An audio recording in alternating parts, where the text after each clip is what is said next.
नमस्कार. आपण खूप महाभाग्यवान आहोत जे या पवित्र धर्तीवरती आपला जन्म झाला आहे. या महान देशामध्ये आपण राहतो आहोत. अशा देशात, अशा पवित्र भूमीवरती जिथे संत महात्मे, थोर ऋषीमुनी,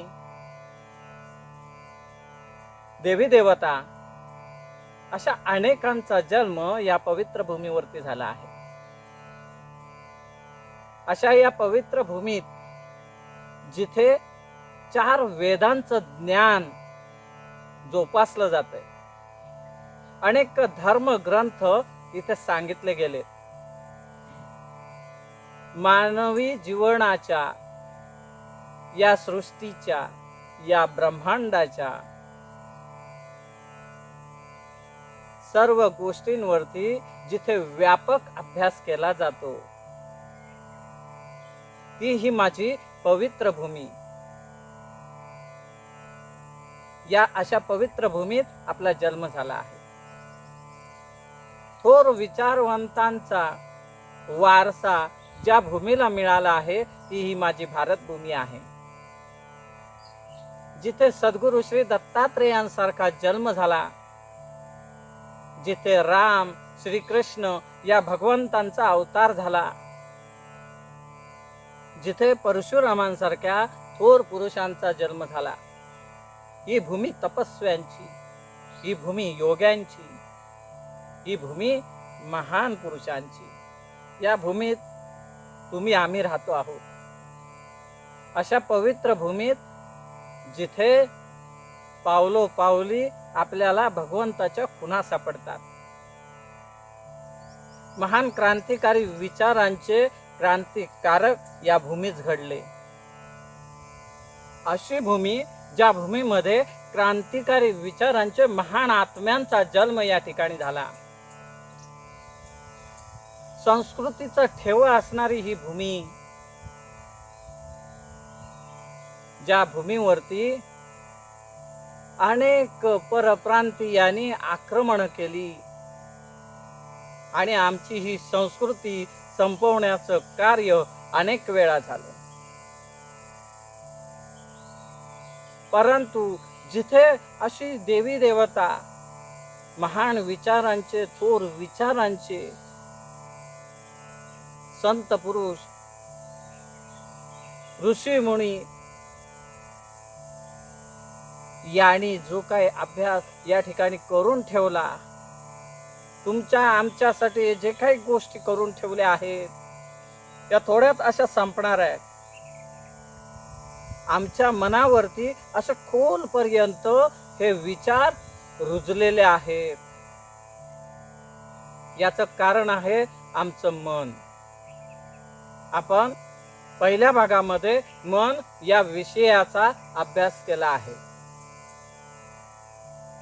मनाचे प्रकार, मनाच्या अवस्था या आपण जाणून घेतल्या आहेत. आता आपण जरा एक पाऊल पुढे चालूया आणि मनाचा अजून विस्तारित अभ्यास करूया.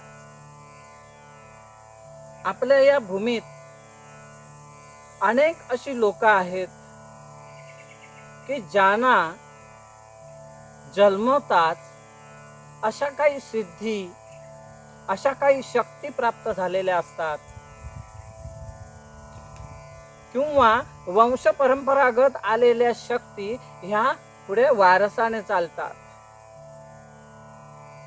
या शक्तीतून, या सिद्धीतून स्वतःचे संसारिक, प्रापंचिक तसंच इतरांचेही प्रश्न या मार्गातून सोडवण्याचा प्रयत्न केला जातो. सुरुवातीच्या काळात अचूक उत्तर देणं, योग्य मार्गदर्शन करणं हे अतिशय ताकदीने चालतं. परंतु पुढे कालांतराने हीच उत्तरं चुकायला लागतात. समोरच्याला अनुभव कमी मिळायला लागतात. बरेच वेळा तर असे होते की स्वतःच्या प्रपंचातील, स्वतःच्या कुटुंबातील किंवा स्वतःबद्दल उत्तर मिळवणं, निराकरण करणं हे कठीण होऊन जातं. याचे कारण आहेत. ती कारण समजून घेतली पाहिजे. कोणतीही रीती, कोणतीही सिद्धी, कोणतीही शक्ती ही मनाला धरून चालत असते. आपलं मन हे इष्ट देवतेला जुळलेलं असतं. त्या इष्ट देवतेची शक्ती मनाच्या शक्तीला अनुरूप होऊन ती कार्य करत असते. ज्यावेळी आपण अनेक विषयांवरती हात घालत असतो, अनेक लोकांना मार्गदर्शन करत असतो, त्यावेळी अनेक लोकांचे भोग, त्या भोगातून त्यांना मुक्त करत असताना त्यातील असणारी नकारात्मक ऊर्जा आपल्या मनावरती, आपल्या इष्टदेवतेवरती येऊन पडत असते. अज्ञानामुळे आपला अभिमन्यू होतो. आपल्याला आतमध्ये प्रवेश कसा करायचा कळतो, परंतु कोणतंही शस्त्र, कोणतीही नकारात्मक ऊर्जा आपल्या बरोबर न घेता त्यातून बाहेर पडण्याचा मार्ग आपल्याला माहित नसतो. ही नकारात्मक ऊर्जा सातत्याने आपल्या मनावरती, आपल्या विचारांवरती, आपल्या शक्तीवरती, आपल्या आत्मशक्तीवरती येऊन पडत राहते. हळूहळू ती साचत जाते. त्याचमुळे आपल्या मनाच्या अवकाशाच्या पटलावरती जी किरण थेट आपल्यापर्यंत पोचली पाहिजेत ती न पोचता त्या ठिकाणी ढगाळ म्हणजेच नकारात्मक शक्तींचा संचय होत जातो. परिणामीच आपल्याला हे असे अनुभव येतात. बरीच अशी माणसं आहेत, अनेक व्यक्तींना याचा अनुभव येत असेल. त्यांची स्वतःची मनाची आत्मशक्ती दृढ असते, इच्छाशक्ती मजबूत असते. त्यावेळी त्यांनी घेतलेले निर्णय हे अचूक असतात, योग्य असतात. भविष्यात कोणत्या गोष्टीवरती काय करायचं आहे याची निर्णय घेण्याची क्षमता अचूक असते. योग्य पद्धतीने ठाम भूमिकेने आपले निर्णय ते घेतात. विचार अतिशय शांतपणे मांडू शकतात. आपले ध्येय, आपले उद्दिष्ट यशस्वी मिळवतात, ते प्राप्त करतात. योग्य वेळी योग्य निर्णय घेणं ही कुशलता सुरुवातीच्या वेळी चांगल्या रीतीने दिसून येते. ती क्षमता चांगली दिसून येते. कालांतराने हळूहळू मन डगमगायला लागतं. घेतलेले निर्णय चुकीचे ठरतात. मन संशयाच्या कल्लोळाने भरून जातं. मी करतो ते योग्य आहे का?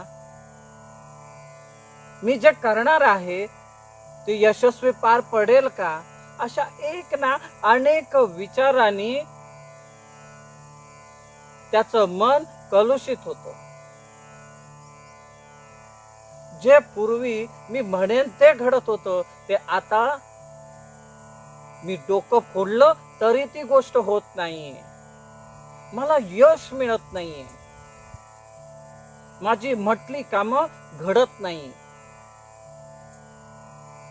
निराशेने मन थकून जातं.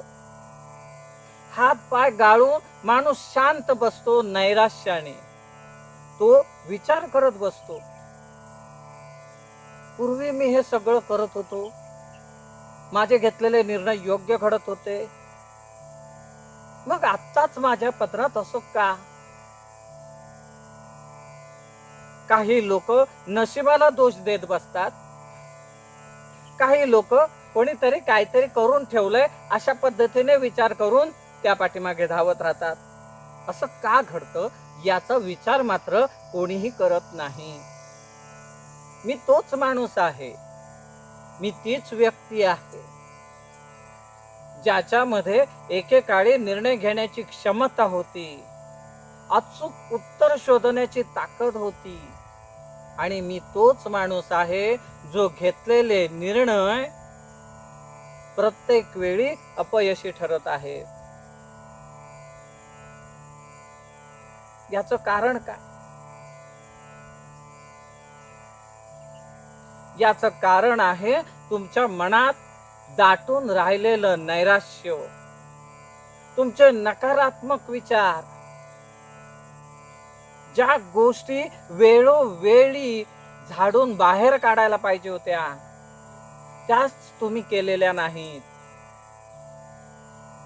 आणि म्हणूनच त्याचा संचय असा काही वाढला आहे की आता तुमचीच मनशक्ती, तुमचीच इच्छाशक्ती काम करत नाही.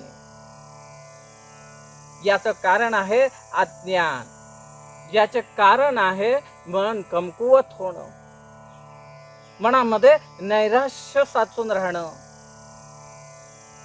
नकारात्मक ऊर्जेचा स्रोत वाढणं. या पद्धतीनं मन आजारी होतं.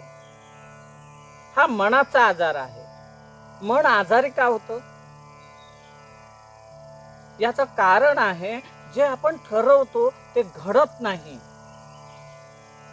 हेच मुख्य कारण आहे मन आजारी होण्याचं. तुम्ही जी जी गोष्ट ठरवत आहात, ती गोष्ट ठरवण्यासाठी तुम्ही जे जे प्रयत्न करत आहात, त्या प्रयत्नांमध्ये येणारं अपयश, त्यामुळे तुमच्या मनात वाढणारी नकारात्मक ऊर्जा, हेच कारण आहे मन आजारी होण्याचं. आता हा आजार तुम्ही कसा बाजूला करू शकता? या आजारातून तुमची मुक्तता कशी करून घेणार? मनाचे प्रमुख अंग आहे विचार. तुम्ही जी काही गोष्ट तुमच्या जीवनामध्ये बदल घडवण्यासाठी, यश मिळवण्यासाठी पहिलं जर तुम्ही काय करत असाल तर त्या गोष्टीबद्दलचा विचार. विचाराची निर्मिती कुठे होते? तर बुद्धीत.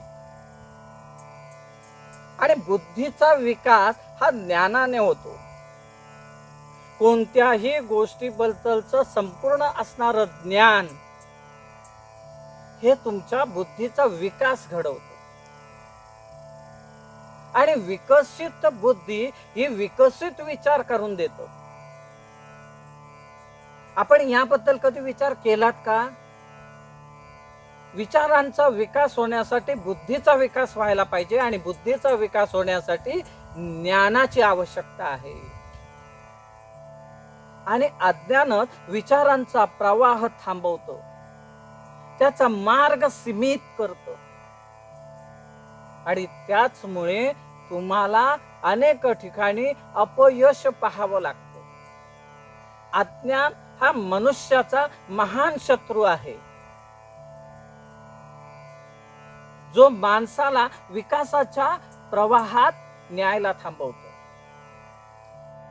जशी तुमची बुद्धी असेल, जसे तुमचे विचार असतील, जेवढं तुम्हाला ज्ञान असेल त्याप्रमाणेच तुम्ही निर्णय घेऊ शकता, आणि त्याच पद्धतीने तुम्ही तुमचं जीवन आणि जीवनातील ध्येय प्राप्त करू शकता. जीवनाचा वेग या गोष्टींवरच अवलंबून आहे.